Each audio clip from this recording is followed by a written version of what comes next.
Boa noite, pessoal. Hoje tem mais desencarnado do que encarnado, né, Henrique? Boa noite, pessoal. Agora chegou todo mundo agora. Meus irmãos, que a paz esteja com todos. É uma satisfação muito grande estar aqui novamente.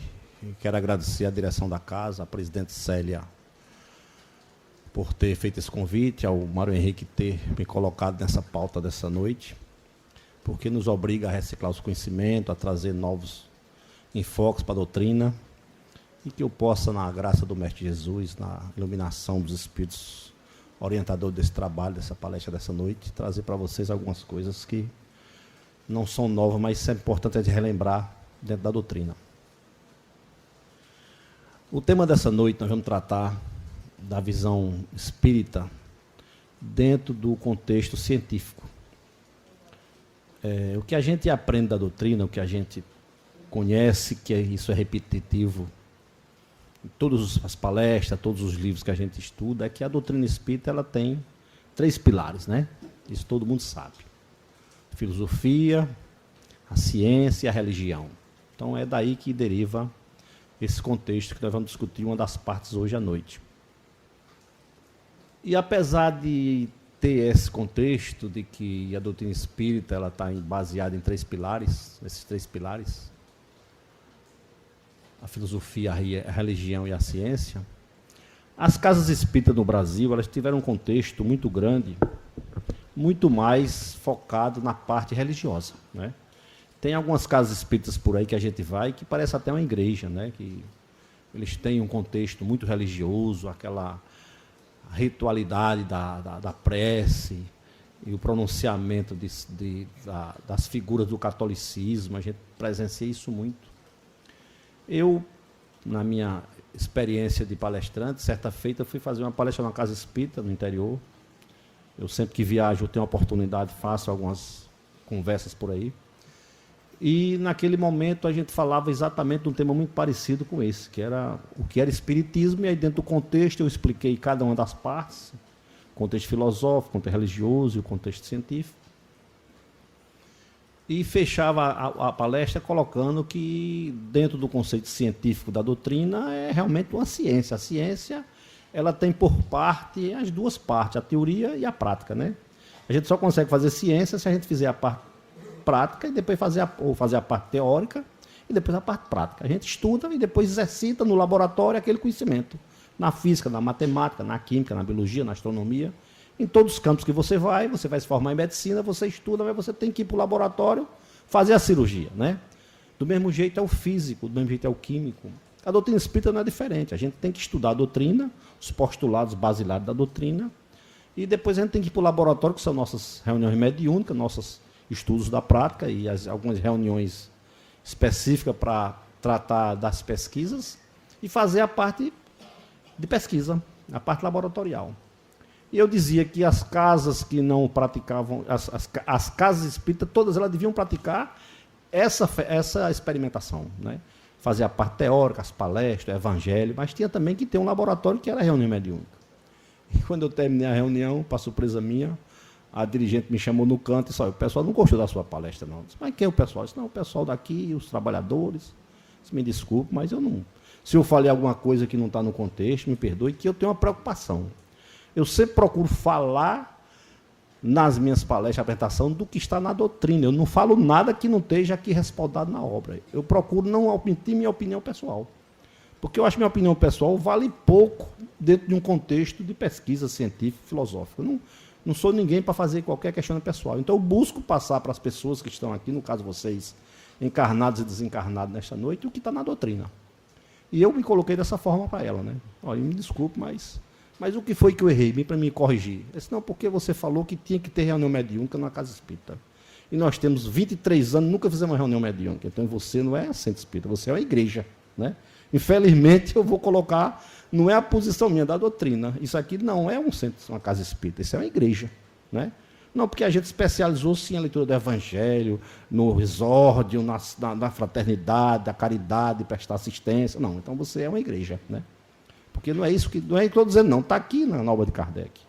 E aí, para surpresa minha, eu fui, depois de 1 ano, 6 meses, estavam fazendo a reunião mediúnica. Graças a Deus, né? A minha contribuição, meu contestamento serviu para alguma coisa, né? Mas eu fiquei extremamente chateado, né? O pessoal não gostou. Vixe Maria, como foi que eu falei, né? E como bom cearense, que agradar todo mundo, né? A gente não consegue sempre isso. Mas o tema dessa noite, eu vou mostrar para você a preocupação que Kardec tinha de colocar o contexto científico da doutrina. A filosófica é bonito, todo mundo acha bonita a filosofia, que desencarnou, vai para o nosso lar, chega lá, vai estudar, volta para visitar os parentes, prepara para reencarnar. Isso é o contexto filosófico da história, né, da evolução moral, do conceito, das coisas. É bonito filosófico, né? É tanto que quase todo mundo tem o Evangelho segundo o Espiritismo na sua cabeceira, em sua casa, né? Porque a parte filosófica da doutrina está aqui contida, a parte filosófica das leis morais, das leis tudo no princípio filosófico, nas parábolas do Cristo, né? Os milagres, as predições. E a parte religiosa é uma coisa mais conceitual, porque a gente tem que entender o que é religião para poder entender o que Kardec quis dizer, né? Religião não significa dizer que vai ser uma igreja, que vai ser um culto religioso, que a gente vai ter que obedecer, vamos dizer assim, obedecer cegamente aos deuses, ou a Deus, ou aos santos. Não é isso que ele quis dizer. Ele quis dizer que a doutrina, como princípio filosófico, ela traz um questionamento científico, porque a ciência nasce da filosofia, nasce dos questionamentos dos fatos que você interpreta no dia a dia que lhe ocorre, e você vai questionar, aplica as teorias que tem para a pesquisa e chega a um conceito científico e dá uma teoria ou uma tese que passa a ser um princípio absoluto daquela lei que você adquiriu através da experimentação, né? E a religião, da forma que Kardec colocou, é que através dessa filosofia, por meio da pesquisa científica que leva ao conceito da teoria, ao conceito dos postulados sobre determinada ação, ela lhe dá o encontro com Deus, com o divino, né? Com as leis da natureza. E deixou claro que a doutrina espírita ela não tem por teoria basilar, por pilar basilar, o conceito nem digamos assim, das religiões, de Deus, no conceito que as religiões têm de Deus como Deus humano, que odeia, né, que tem medo, que persegue, que se vinga e que dá a vitória sobre o meu inimigo, né? Esse Deus, Kardec não contestou sobre isso. O Deus que Kardec coloca é o Deus das leis naturais. A doutrina espírita ela tem por princípio basilar as leis da natureza. E mostra que Deus está nessas leis. As leis são contidas dentro da formação do divino. E aí a gente fica, esse cara está falando o quê? Chega aqui para dizer que Deus não é isso. Não, não é isso que eu estou dizendo. A gente tem a preocupação clara de entender o que é a doutrina. E Kardec nos colocava isso muito claro e tinha uma preocupação imensa. Todas as obras dele, as obras que ele deixou para nós, as obras próximas, a obra póstuma inclusive, ele faz referência à ciência. E nós, como os espíritas, não percebemos isso. A gente passa por cima lendo, porque a gente só vai entender aquilo que a gente consegue perceber e tocar. O espírita, principalmente o espírita iniciante, quando chega na doutrina, ele quer ver os fenômenos. Ele quer ver a mesa mediúnica com a comunicação, ele quer ver numa reunião a incorporação, ele quer assistir uma psicografia, ele quer ver. Ele não está preocupado para saber como aquele fato ocorreu. Como aquele contexto se deu dentro do plano da ciência, dentro do princípio das comunicações, dos fenômenos eletromagnéticos, do fenômeno físico, do fenômeno biológico. E Kardec, na doutrina dele, deixou isso muito claro, ele explicou isso passo a passo. Né? Nós temos uma obra de Pastorino, que é Técnica da Mediunidade, é uma obra que eu acho que já está esgotada, da FEB. Essa obra é um tratado científico sobre os fenômenos mediúnicos, sobre como a comunicação se dá dentro do postulado científico da física, da química, da biologia, da astronomia, cientificamente provado por equações matemáticas. E a gente não lê, porque a gente está meio que preocupado com isso, não. A gente quer saber se eu vou aqui, se eu vou curar, se quando eu morrer eu vou para onde eu vou, e se quando eu vou voltar, o que é que eu vou ser, né? E o que é que eu fui na encarnação passada. A maioria quer saber o que é que eu fui na encarnação passada, e achando que foi rico alguma estrela, né? Quando a gente sabe que a gente hoje é melhor do que o que era. Essa é a tendência, né? pelo menos na consciência e na evolução moral. A gente pode estar até numa condição financeira pior, numa condição biológica pior, doente, né? Mas psicologicamente, moralmente, a gente está melhor. E se a gente pensa que a humanidade enricou ao longo dos tempos, nós éramos miseráveis no passado. Então, ninguém tem aqui nem um bilionário, nem um milionário, com certeza não tem, né? Porque não existia isso no passado. Se nós viemos de lá, não tinha, né? Então, é mais ou menos o conceito que a gente tem do espiritismo. E aí, Kardec, a gente vai avançar um pouco para ficar mais clara essa conversa que a gente começou aqui, nos coloca, de alguma forma, na definição principal que ele coloca para mim, que eu repito isso sempre quando tenho oportunidade, da doutrina. Ele diz que a doutrina espírita é uma nova ciência, veja, uma nova ciência, isso em 1857, na introdução do Livro dos Espíritos, né, que trata da origem, da natureza e do destino dos espíritos e a sua correlação com o mundo corpóreo, como se dá a comunicação entre os dois planos, o físico e o espiritual.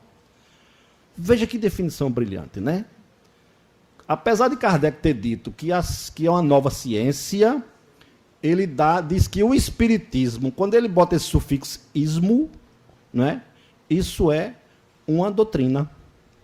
Espiritismo, catolicismo, protestantismo, comunismo, terminou com ismo, ele é uma doutrina. Então, apesar de dizer que é uma nova ciência, ela é uma doutrina, ela tem princípios doutrinários. Se ela tem princípio doutrinário, ela é filosofia, né?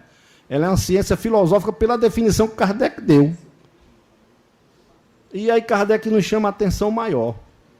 Se ela busca a nossa origem, né, de onde nós viemos, se ele busca a natureza do espírito, de que somos feitos, de que somos formados, e a nossa destinação, ela tem que fazer relação com os mundos habitados, com a física, com a matéria em si, né, e como isso se relaciona.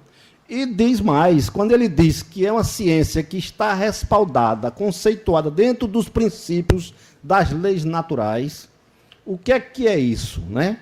É dizer que a lei que atua sobre a matéria, sobre a natureza, atua sobre nós, espíritos. Sobre nós, espíritos, encarnados ou desencarnados. Então, quer dizer que a mesma lei que atua na natureza sobre o progresso, que diz que tudo tem uma origem, tem uma evolução e tem uma morte, vai acontecer conosco, e acontece conosco. Os planetas são assim, o cosmos é assim, nós estamos em fase de expansão do universo. A ciência já identificou isso. Tivemos uma contração, fomos do tamanho de menor que a cabeça de um alfinete, e agora já estamos com 1 bilhão de quilômetros de diâmetro. O universo está expandindo, e aí ele começa agora a morrer, para depois evoluir novamente. Ele vai parar e volta a se contrair. Do mesmo jeito que a ciência diz que tudo na natureza se dá pelo princípio de expansão e contração, a gente expande e depois contrai. Expande e contrai, mas nunca contrai para o tamanho que éramos anteriormente. Nós sempre contraímos e ficamos um pouquinho maior do que éramos. É a lei do progresso. Ninguém volta para ser o que era. E aí Kardec tem uma dedução lógica. O espírito não evolui. Ele está sempre em progresso. E nessas colocações, nesses estudos que Kardec fazia das leis da natureza, ele tinha que experimentar isso. Olha, filosoficamente, eu estou conversando com você aqui filosoficamente. Se a ciência diz isso, se a ciência diz que a lei da ação, se eu empurro um objeto com uma determinada força, aquele objeto me empurra em sentido contrário com a mesma força. Isso tem que estar também no ser humano, tem que estar na visão moral, na lei moral, na lei da natureza. E aí ele fazia a experimentação científica. Verificava na reunião mediúnica, perguntava ao espírito que odiava, que perseguia, porque ele perseguia. Ele disse, porque no passado ele fez isso comigo. Então havia uma reação. Aquilo já era força contrária aplicada pelo obsessor, né? A gente não tem nenhum obsessor que nós no passado não provocamos ele, que nós não aplicamos sobre ele essa força do ódio e da crueldade sobre ele. E ele agora tem o direito de aplicar sobre nós.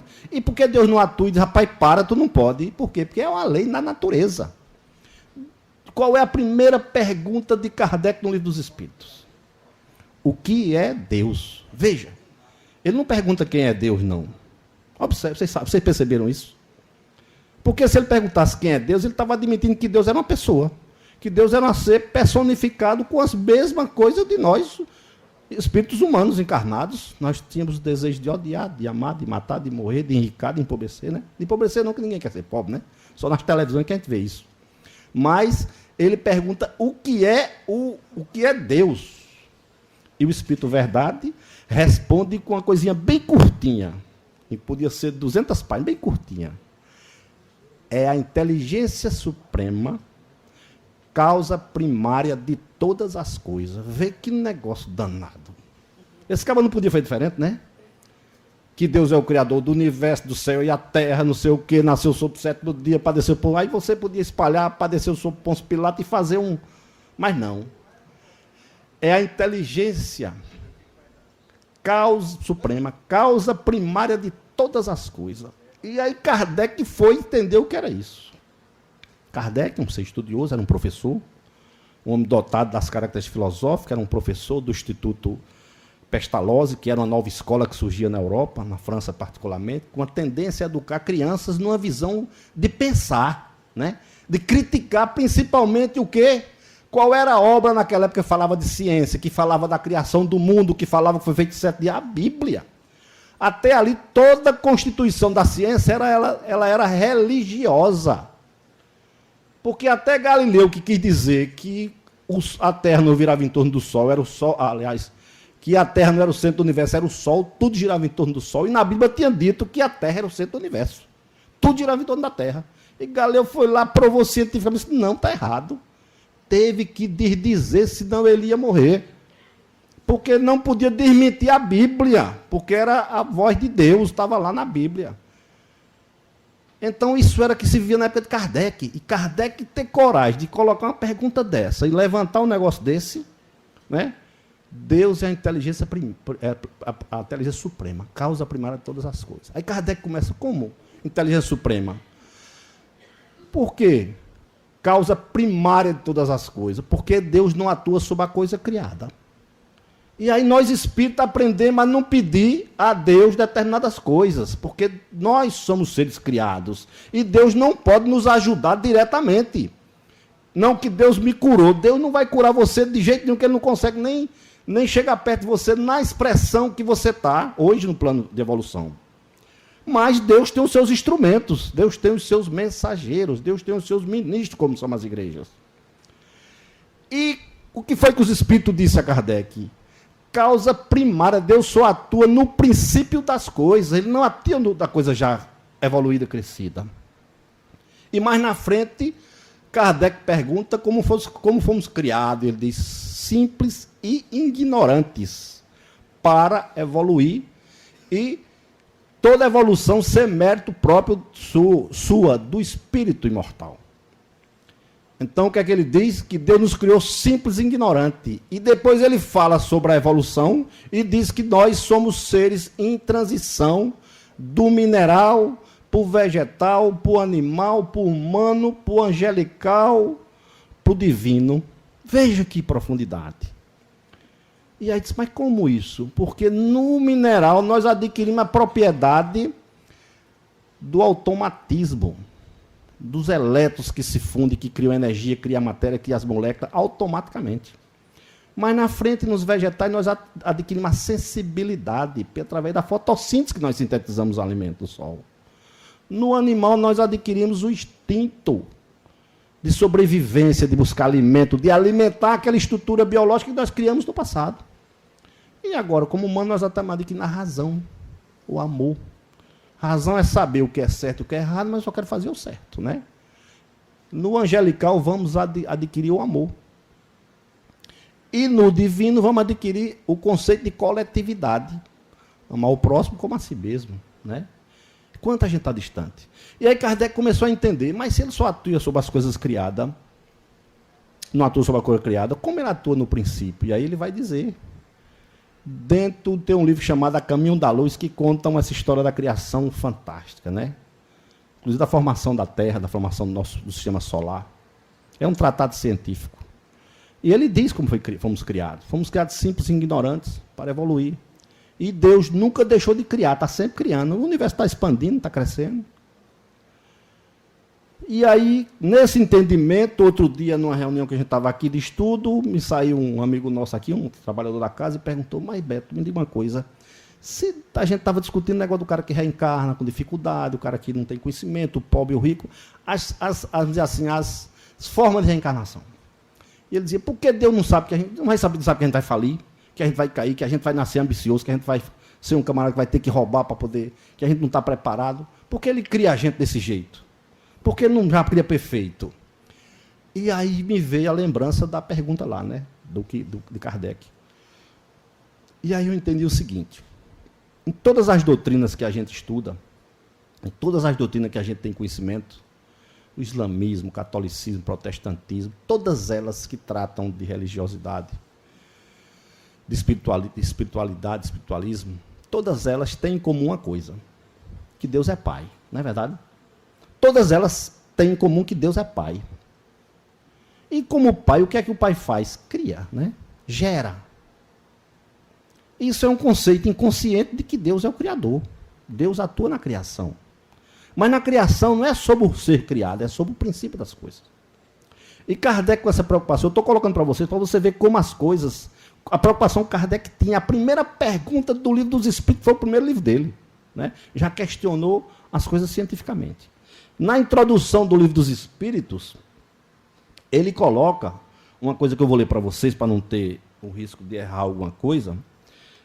Essa preocupação está escrito, está falando e discutindo sobre ciência em todas as obras de Kardec. Todas as obras. Se você pega o Livro dos Espíritos, na introdução, ele vem aqui e ele diz assim. Primeiro capítulo que ele fala. O primeiro capítulo do Livro dos Espíritos qual é? Capítulo 1. Bora. Livro dos Espíritos, introdução. E ele vem e ele fala da...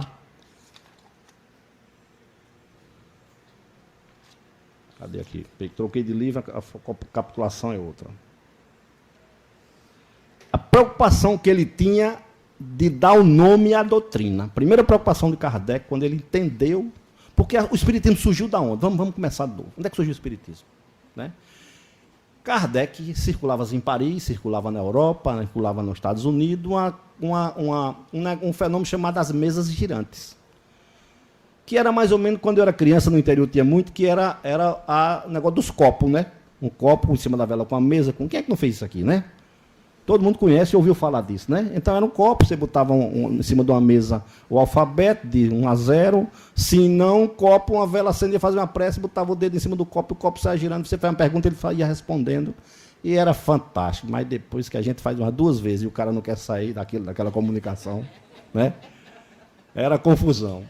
E havia isso lá em 1847, 1850, que era comum nas rodas de festa, nas rodas de batizado, de casamento, que tinha uma mesazinha para as pessoas sentar lá, e a mesa, em vez de ser aquele alfabeto, ela batia. Uma pancada era não, 2 era sim, 3 pancadas, uma pancada era A, 2 era B. E tinha uma simbologia que, através das pancadas da mesa, do pé da mesa, no chão, ela levantava, batia e saía girando. E aí Kardec foi convidado para assistir um negócio desse. Ele saiu. Kardec era um estudioso, era um professor, estudou de magnetismo, tinha especialização em estudo de magnetismo. Como Kardec era magnetizador, ele disse, rapaz, lá deve ser alguém que pega, alguma pessoa que bota a mão na mesa, com magnetismo, levanta a mesa, isso deve ser tapia aí, vamos ver o que é isso. Aí, quando Kardec chega lá, Kardec vai à primeira reunião, aquele negócio bem sacal, assiste. Mas Kardec, como princípio científico que ele tinha de pesquisa, as pessoas têm isso, né? Tem pessoas que têm o dom da pesquisa natural, o dom da filosofia, o dom da ciência, o dom da religiosidade, né? Tem pessoas que vai para tomar banho, já faz um Pai Nosso, quando sai faz o Pai Nosso, quando vai comer faz um Pai Nosso, faz uma Maria. Então, algumas pessoas têm o dom da religiosidade, outros têm o dom da crítica, né? Tudo que ele vê, ele quer criticar. Nós somos absolutamente voltados para as coisas negativas. Nós vivemos uma fase na humanidade que nos leva ao negativismo. A gente só vê coisas negativas. Por exemplo, o jornal que vende é o jornal que fala de crime, de assassinato e roubo, né? O Bandeira 2 aí, o cara propaganda 50 mil por mês para você fazer uma propaganda de Bandeira 2, porque é audiência total. Olha, eu, por exemplo, eu sou barrigudo, careca, baixinho e barbudo. E sou cearense. O cara, quando quer me chamar, que não conhece meu nome, diz, ei, careca, vem cá. Ele não chama de barbudo, ei, barbudo, vem cá. Né? Ei, baixinho, vem cá. Ele chama careca. Porque é a qualidade que mais me diferencia, né? E que é uma careca de qualidade que as pessoas reclamam porque são carecas, as pessoas acham ruim. Não, eu acho muito bom, né? Não tenho problema com a minha calvície. Muito pelo contrário, é dos carecas que elas gostam mais. Isso é ciência também, é verdade, pessoal. Né? Mas aí Kardec vai para aquela reunião das mesas girantes, e aí na primeira reunião ele percebe que não é uma coisa de magnetismo. Por quê? Passa-se um papel debaixo do pé da mesa, passa-se uma corda, a mesa levanta, bate, gira. E aí diz, rapaz, no magnetismo não faz isso. O magnetismo tem que ter um movimento coordenado e direcionado. Eu só posso botar uma mão sobre o objeto, eu vou guiar ele na direção da minha mão, porque a força está vindo da minha mão. A mesa, os momentos são aleatórios. Então isso não é magnetismo, isso é outra coisa.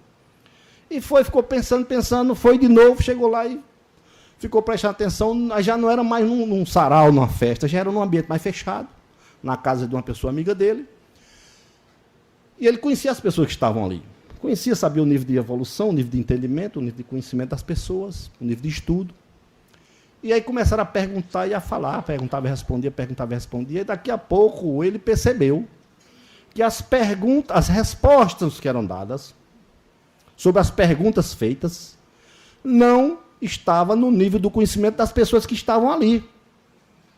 Perguntavam uma coisa simples e a resposta vinha num cunho científico muito profundo. E nenhuma daquelas pessoas presentes tinha um conhecimento daquilo que a mesa falava, que a mesa revelava. E aí ele foi para casa, e aí ele formulou algumas perguntas, e no outro dia ele foi, na outra vez chegou lá e ele fez as perguntas. E aí ele percebeu que as respostas tinham uma exatidão muito precisa sobre as coisas que ele perguntava. Né? Perguntava, por exemplo, sobre a divisibilidade do átomo. Só um espírito que estudava, que era físico, sabia daquilo ali, e as pessoas na sala não sabiam daquilo. E aí ele foi, primeira pesquisa de Kardec da doutrina espírita, ele disse, rapaz, se essa pergunta tem uma resposta inteligente, ela tem uma causa inteligente. E essa causa inteligente, ela está aqui presente, ela está fora dessa sala. Isso é uma pesquisa científica. Isso são as suposições que levam você às teorias. E aí ele chamou e disse, meu amigo, quem é você? Aí ele disse, onde você habita? Ele habita um mundo que é o mundo dos desencarnados, pessoas que já viveram na Terra. E já viveram, já morreram na Terra. Eu habito esse mundo. E quem é você? Ele disse, era um espírito e tal. E começou a dizer coisas que permitiam a Kardec fazer a pesquisa.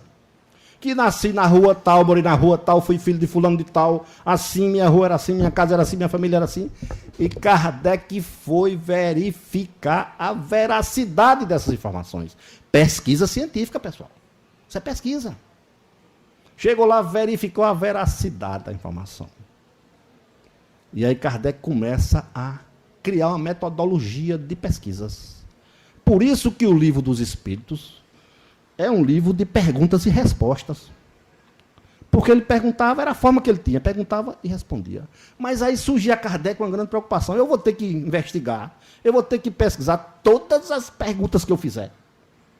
Essa primeira pergunta, o que é Deus? Inteligência primária, inteligência suprema, causa para todas as coisas. Como é que eu vou investigar isso? Como é que eu vou pesquisar que Deus é esse? Como é que vai fazer isso? E aí ele foi de novo procurar os postulados, como era que se investigava na psicologia, na parapsicologia, nas ciências exatas e nas ciências filosóficas. E o que é que ele observou? Que havia um negócio chamado universalização do conhecimento. Porque na natureza tem uma lei que diz que tudo se dá por simultaneidade e similaridade. Isso aqui é na época na filosofia. Hoje é um princípio da mecânica quântica, pessoal. As obras de Kardec ainda hoje são atualizadas. Não há nenhuma pesquisa científica, nenhuma pesquisa filosófica, psicológica, parapsicológica, que não tenha, Kardec não tenha seguido esse princípio já há 161 anos atrás, 155 anos atrás. Não há. Não mudou nada as formas de pesquisa que Kardec aplicou. E tem mais, muitas vezes as pessoas não conhecem nem o espiritismo, mas a ciência segue o que Kardec colocou, porque ele já era um pesquisador da época, já era científico. E o que não muda na ciência são as metodologias de pesquisa. Então, esse princípio que há, né, tudo se dá na natureza simultaneamente e por similaridade, isso é um princípio da universalidade. Por exemplo, vou dar para vocês um exemplo bem prático. Descobrimento do Brasil. O descobrimento do Brasil, o descobrimento das Américas, ele aconteceu num período de tempo muito curto. Eles foram, seguidamente, os países da América foram sendo descobertos. Brasil, Venezuela, Paraguai, e aí foi, Uruguai, Espanha, e aí foram sendo os países descobertos. Espanha não, me desculpa. Chile, mais ou menos no mesmo período. A libertação do escravagismo foi também uma sequência de fatos. Quando começou o período de escravidão no Brasil, foi começando nos países das Américas, América do Norte, América Central, América do Sul. Quando houve também a libertação, foi também simultâneo. O que eu quero dizer com isso? Similaridade e simultaneidade. Porque os espíritos que atuam nas correntes filosóficas da humanidade, eles atuam no Brasil, no México, ao mesmo tempo, na mesma hora. E da mesma forma, os pensadores estão distribuídos na natureza. Nós vivemos agora recentemente o movimento populista que elegeu os presidentes das Américas populistas. O chavismo que chama, o chavista que chama. Todos eles têm o mesmo princípio de ação. Os princípios filosóficos. E estão caindo e vão cair tudinho numa sequência. Precisa ser profeta para dizer isso? Não. Hoje a gente já tem um senso crítico, é só estudar, verificar, aplicar a lei e vai acontecer. Vocês têm dúvida que o Estado vai eleger um presidente populista? Porque não elegeu ainda e todo mundo já teve. Precisa ser profeta para dizer isso? Não. É o princípio da universalização, da simultaneidade e similaridade. As coisas são simultâneas e similares. E aí Kardec fez, rapaz, se eu conseguir aplicar dentro dessa minha pesquisa esse princípio, eu vou fazer. Mas eu preciso ter muitas casas espíritas, tu precisa ter muitos espíritas e muitos médios no mundo todo para poder fazer a mesma pergunta a todo mundo no mesmo tempo, no mesmo dia, no mesmo mês. E aí vou comparar a resposta. Se forem iguais, é para ter dúvida? Não. É científico. Não é verdade, pessoal? Não é um princípio? E foi isso que Kardec fez. Kardec passou anos identificando onde havia médios na Europa, na América do Norte, na América do Sul, e foi buscando isso e de que forma se comunicava, porque era correu naquele tempo, não tinha e-mail para perguntar de manhã e receber tarde, não. E durante anos Kardec passou a fazer perguntas aos médios que estavam em casa, estavam nos seus ambientes de trabalho, em várias doutrinas, várias religiões, não foi só com espíritas, porque Kardec teve uma preocupação primeiro de botar o nome da doutrina. Disse, como é que vai chamar esse negócio aqui? E aí veio para ele a orientação. Para coisa nova, nome novo. E aí Kardec foi buscar o nome espírita, que não havia até essa época esse nome. Quando as pessoas dizem, a Bíblia condena o espiritismo, conversa, não tinha essa palavra, não existia isso até Kardec. Kardec criou espírita, espiritista, espiritismo. Foi ele que criou isso. Não havia espiritualismo, não é? Mas espírita não havia. Espiritualismo é todo mundo que acredita em espíritos. Mas o espírito é aquele cara que estuda a codificação e pratica a ciência, a filosofia e a ciência, para chegar a um Deus pela razão. O Deus do espiritismo é o Deus da razão. E Kardec dizia, quando você chegar em algum lugar e que o que está aqui nas minhas obras não esteja condizente com a ciência, siga a ciência. A ciência predomina. Ela é verdadeira. E aí Kardec, após identificar essa imensidade de médios, começou a fazer as perguntas. Aí fez lá, o que é Deus? Quando chega 1000 médios, 1000 comunicações, 1000 respostas idênticas na sua maioria. E aí ele adota a verdadeira.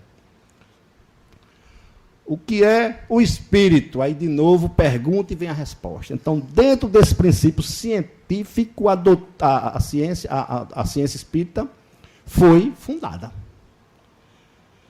E aí pergunta, mas ela não foi uma ciência anunciada? Foi. Por quê? Porque quando ele botou espiritismo, ele disse que era a ciência dos espíritos, não era do homem. Não era nossa. Não é de Célia, presidente da casa, não é do presidente da federação, não é dos espíritos. E Kardec ainda levou uma bordoada. Tem uma que estava meio cansado, meio sem saco, sem dinheiro para fazer as coisas, porque olha, vocês viram aqui a gente pedindo dinheiro para reformar uma casa, que caiu agora há 3 semanas atrás, que tinha 12 deficientes psiquiátricos. Se tivemos que, outra casa, nós temos 4 casas que a gente adotou, são cada uma com 12, 13 pessoas assistidas. E aí pegou os 12, botou na outra casa junto com mais 12. Tem 24. Você sabe o que é o cabo cuidar de 24 doidinhos numa casa? Meu amigo, tá negócio de doido. Essa semana racharam uma faca que o outro quase matava o outro lá. Você ainda tá ali agoniada. E a gente não tem dinheiro. Nós vivemos numa comunidade de hoje que tem capital, que tem tudo, de pessoas que têm dinheiro para dar 10 reais, 20 reais. E a gente não consegue. Imagine Kardec, na época, para mandar pelo correio, para selar essas cartas pelo correio. Ainda tinha que mandar o selo de volta, dentro da carta. Não tinha dinheiro, e ele já tinha a economia dele esgotado tudo. Tinha uns colaboradores da doutrina que botavam, mas não dava. Aluguel da casa, entregou a casa, não tinha como pagar energia. Era um sufoco muito grande. E ele já estava desesperado e ele já parou parar com isso. E aí chega o espírito que orientava nessa missão. Ele disse, não tem problema. A missão não é sua. A missão é dos espíritos. A doutrina vai ser codificada porque é uma necessidade da humanidade atingir um estágio que tem que atingir. E aí ele fala que primeiro veio Moisés, que trouxe a lei de Deus dentro daquilo que aquela humanidade da época podia escutar. As leis materiais duras, né? Porque eles ainda tinham o holocausto como princípio, as coisas, os fenômenos da natureza como os deuses da chuva, do trovão, do fogo, e Moisés trouxe as leis, aquilo ali, Deus o revelou. Depois veio o Cristo, que trouxe a lei do amor. Então Moisés criou, Jesus deu um norte através do amor, do perdão, e o Espiritismo completa a obra de Deus na Terra, para preparar para uma transição do mundo de expiação e prova para a regeneração. Está aqui, na introdução do Livro dos Espíritos, exatamente colocado dessa forma. Está aqui no Evangelho segundo o Espiritismo. Primeiro capítulo do Evangelho segundo o Espiritismo. Não vim destruir as leis. E aí é exatamente a colocação da doutrina espírita como ciência. Ele fala da ciência. E aí Kardec queria desistir, e o Espírito disse, rapaz, tu quiser desistir, desiste. Mas a missão não é tua, ela vai continuar. Saiba que ela vai ser feita, porque virá outros foram preparados. Como se sabe que muitas vezes a gente vai falir, o que é que a espiritualidade faz? Nunca deixa na mão de um. Universalidade, não é isso? Simultaneidade. Então, em algum lugar, estava pensando como Kardec. Né? Tem uma teoria, por exemplo, de Linus Paulo, que ele fez a teoria da expansão atômica, que quando ele chegou para apresentar num seminário na Inglaterra, o cara tinha a mesma teoria pronta. E disse, você plagiou, nunca se viram, nunca se conheceram. É a lei da simultaneidade, duas pessoas pensando a mesma coisa. Quando Einstein criou a primeira obra dele, a lei dele, da relatividade, só 5 pessoas no planeta Terra sabiam do que ele estava falando. Agora sabiam mesmo, né? Essas 5 pessoas foram preparadas para a mesma informação. Se um falia, o outro faria. Nosso amigo Santos Dumont, quando fez o avião, os americanos, 2 irmãos, também não tinham feito a mesma coisa que ele fez, sem nunca se conhecerem. Um avião partiu num dia, o outro partiu no outro. Rapaz, não pode. Quem foi o primeiro? Aí o americano acha que foram os irmãos lá e a gente acha que foi Santos Dumont, né? Kardec estava do mesmo jeito. Então, se tu não quiser, não tem problema. Vai-te embora que a gente resolve isso aqui. Do mesmo jeito somos nós espíritas. Não vou poder ir para a reunião mediúnica, não vou poder para o estudo, não tem problema, outros vão. A lei é de evolução, a humanidade vai ter que evoluir. Quem ficar, fica, quem não for. Ele diz aqui, a lei não se aplica sobre a natureza sem traumas, porque a lei do progresso exige mudança. E a lei do projeto norteia a doutrina espírita. Então, nada da doutrina espírita você vai fazer sem sacrifício. Não pense nisso, não. Você ser médium para estar numa mesa média é sacrifício, é você estar renunciando ao seu lazer, à sua casa, à sua família, mas compensa, né? Vale a pena. Vale a pena. É científico isso, pessoal. A gente tem que entender a doutrina, que tudo que está lá é científico. E Kardec resolveu retomar a caminhada. Disse, volta para a tua mesa para estudar, à luz de candeeiro e de vela, porque naquele tempo não tinha energia elétrica, candeeiro e vela, que nós vamos arranjar um meio de suprir as tuas necessidades. Nós vamos buscar os irmãos mais dispostos para introduzir na causa espírita, porque a causa é nossa, nós somos responsáveis para arranjar os meios de que a coisa progrida, que a coisa ande. Isso é para dizer a gente que a gente não está só, pessoal. Quando Célia se mete a adotar 4 casas, você não sabe o que é isso, uma creche, um set de atividade que a gente tem aqui, ela sabe que não está só. É impressionante como as coisas acontecem. A gente, às vezes, estava na reunião mediúnica e vai, durante o ano, 2 anos, aí, de repente, a sala está cheia de médium trabalhador, daqui a pouco esvazia, daqui a pouco está cheia. Tivemos uma reunião aqui há uns anos passados, eu conto muito isso, e tinha o dirigente da reunião mediúnica, era o dirigente, e tinha a esposa dele que acompanhava, era doutrinadora. Moravam longe daqui, inclusive, lá do outro lado da outra cidade, mas toda sexta-feira estavam aqui, para a reunião mediúnica. E começou aquele movimento de enfraquecer, o desestímulo, porque o que é que nós entendemos da ciência? Como é que as coisas acontecem, cresce, o progresso acontece, expansão e contração. E aí ele disse, dias vai ter que a sala vai estar cheia, dia vai estar vazia.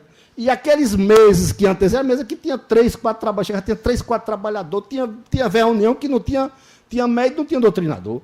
Tinha doutrinador, não tinha médium. E aí ele desesperou, disse, rapaz, não dá certo não, vamos acabar com essa reunião, vamos deixar só da quinta-feira, porque esse negócio não dá certo não. Aí veio o pretinha véia, olhou, incorporou e meus filhos, não é assim não, tenha paciência, o trabalho é nosso, não é de vocês não.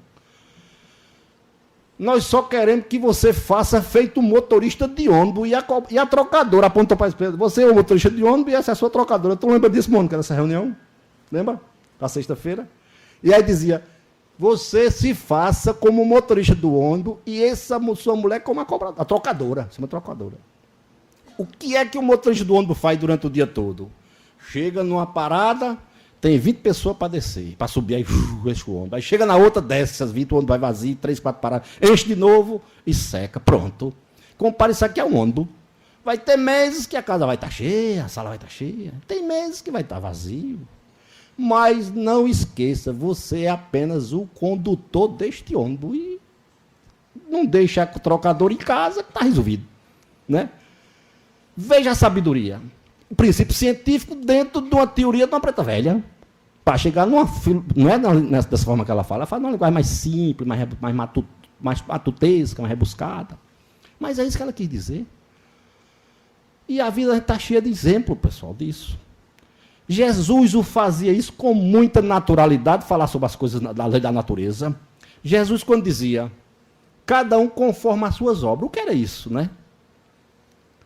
É a lei do retorno. Se você faz, você leva. Ainda dizia mais, a semeadura é opcional, mas a colheita é obrigatória. Você vai colher o que você plantou ou o que você não plantou. É o princípio da lei do trabalho, né? E dizia mais, diga-me com quem tu andas, que te direi quem és. Que lei é essa da física, da química? Lei das afinidades. Os iguais se atraem. Veja, Kardec conseguiu sintetizar isso dentro de uma doutrina maravilhosa, de uma forma simples e singela, que nós sequer percebemos que isso é um tratado científico. A gente não percebe isso, né? Quando ele faz a introdução no Evangelho segundo o Espiritismo, no primeiro capítulo, todas as obras falam, pessoal. Se você abrir, por exemplo, aqui o livro dos médiuns, só para a gente ter uma ideia do que a gente está falando, talvez nós, estudando o Espiritismo, nem tenham percebido isso. Mas vamos aqui só no apêndice, no índice do livro dos médiuns. Segunda parte, das manifestações espirituais. Aí, capítulo 1, ação dos espíritos sobre a matéria. Tem que entender como é que se dá. Aí você tem que entender da física, tem que entender do magnetismo, porque é uma ação magnética do espírito sobre a matéria. Mas ele coloca numa sutileza tão grande que a gente não percebe que isso é uma coisa científica. Manifestação físicas e mesas girantes, aquilo que a gente colocava, o princípio que ele estudou do magnetismo. Manifestações inteligentes. Se a manifestação for inteligente, tem uma causa inteligente. Teoria das manifestações físicas. Como se dá os fenômenos físicos do espírito levantar um livro, pegar uma caneta para escrever. Ele mostra isso no livro dos médiuns. Isso é científico, isso, pessoal. Laboratório do mundo invisível. Veja o que ele colocou aqui, né? São as reuniões mediúnicas. Você vai para o céu e o inferno, é um tratado científico, é um laboratório, onde ele faz aquela comparação, como eu falei na outra palestra aqui a vocês, o que é céu, o que é inferno, o que é purgatório. E ele, como é que eu sei se existe céu, inferno e purgatório? Olha, se lá no céu estão os espíritos felizes, vamos evocar os espíritos felizes que eram pessoas boas, né? Aí tinha um cara que tinha um parente, que, não, meu pai era uma pessoa boa, servidora, trabalhadora, do curso filho bem. Então chama teu pai que já morreu para cá para conversar. Aí, meu amigo, e aí, como é que você morreu? Ah, meu filho, sofri muito.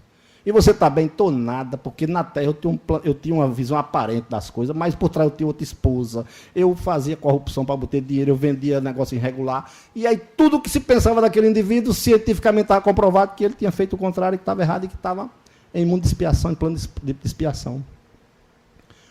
Chamava um mendigo, e aí dizia, como é que você está, meu amigo? Você sofreu muito, aí morreu, está passando fome, mas nada, eu estou feliz demais, porque tudo que eu tinha que sofrer, eu sofri na Terra. Aí vinha a lei dos princípios da reencarnação, com tudo isso ele ia comprovar a reencarnação e o destino dos espíritos, aquilo que a gente colocou, do que eu sou, de onde eu vim para onde eu vou. E aí ele provava nessa obra para onde ia cada pessoa, que pelo comportamento. E se você ler essa obra, você vai identificar perto de você, na sua casa, pessoas que estão ali. E que você pode dizer, rapaz, esse cara quando morrer vai passar exatamente como esse passou. Por quê? Pela similaridade, a lei da similaridade. Se ela fez com ele, vai fazer contigo. Não tem uma música assim, né? Pronto, é assim, pessoal. Então, não tenha dúvida. Essas coisas a gente tem que entender. Sempre que falar das coisas da natureza, aplica-se a nós, as leis. Nós não somos imundos, nós somos elementos da natureza, somos espíritos da natureza. Não pense que você vai estar numa sala de física, de matemática e biologia e não vai acontecer com você o que acontece com o átomo, com o elétron. Não vai acontecer. Nós não éramos elétron, até pouco. Nosso psiquismo não estagiava dentro das leis naturais da atração e da repulsão, né?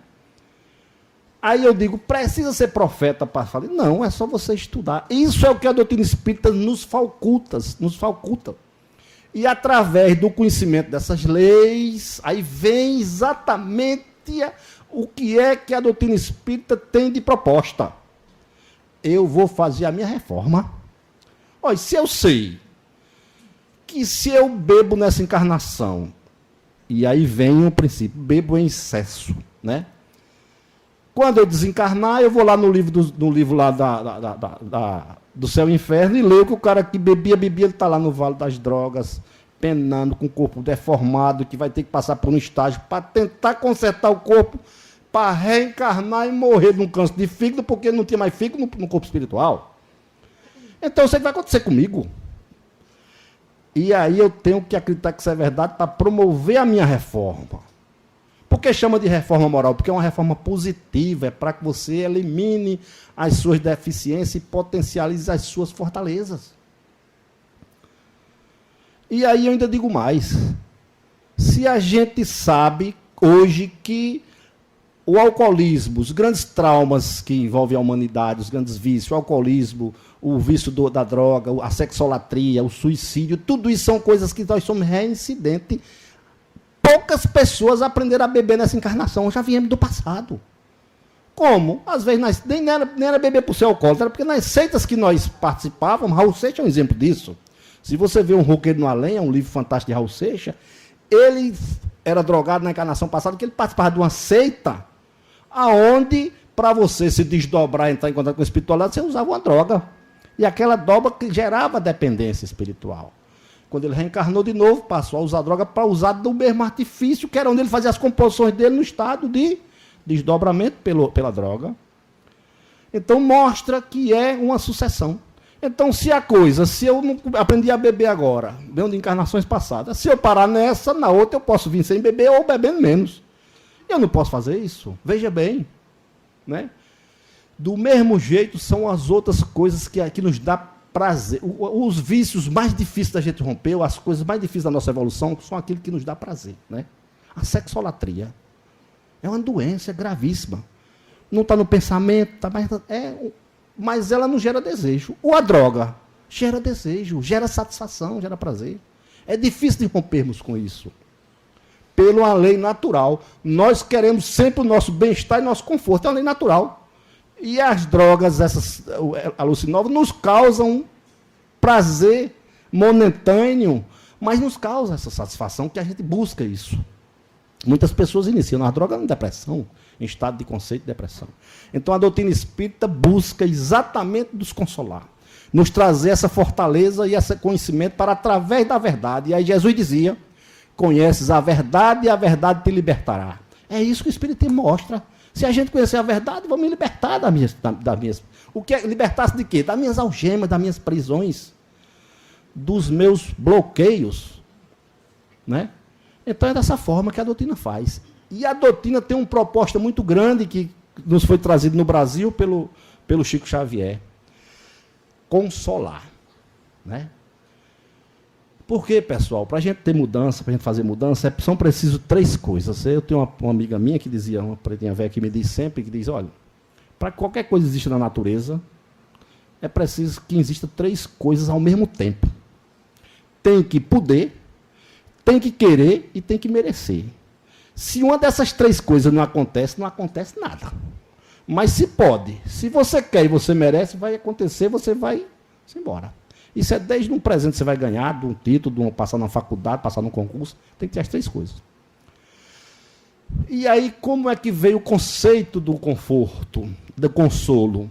É que a gente primeiro tem a êxtase, depois cai na real, uma ressaca. Você bebe, brinca, no outro dia você está com dor de cabeça, no outro você está doente, ou você fez alguma coisa que prejudicou alguém, moralmente você ficou afetado e você para de beber. Mas para parar de beber existe um movimento. Antes você precisa haver um apelo. E esse apelo é dizer, você vai estar melhor, você vai melhorar, isso vai ser melhor para você. E a doutrina espírita nos trouxe o consolo através dos nossos entes queridos que desencarnam. É saber que eu posso estabelecer uma comunicação com o plano espiritual, que é a última parte de que Kardec quando coloca o que é o espiritismo. É a ciência nova que trata da origem, da natureza e do destino dos espíritos e sua correlação com o mundo corporal. Chico Xavier veio fazer isso muito bem, nos relacionar com nossos entes queridos através das cartas consoladoras. Nós fizemos aqui há 2 semanas, 3 semanas atrás, cartas consoladoras, e as pessoas que aqui estavam, as que receberam a carta, tiveram a sua, digamos assim, seu momento de felicidade, de consolo, por saber que os entes estavam em algum lugar, estavam bem ou estavam melhorando.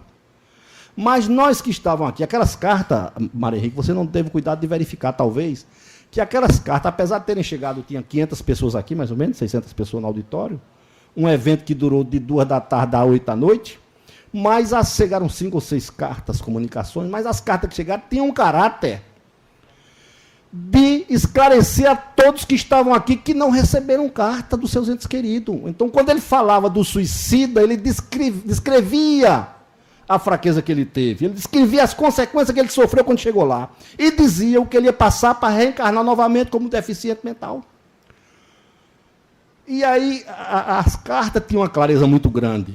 Além de consolar aqueles que receberam, era nos mostrar as coisas que nós podíamos evitar ou que podíamos fazer para melhorar. E essa é sempre uma briga da ciência e a religião. Por que elas brigam tanto?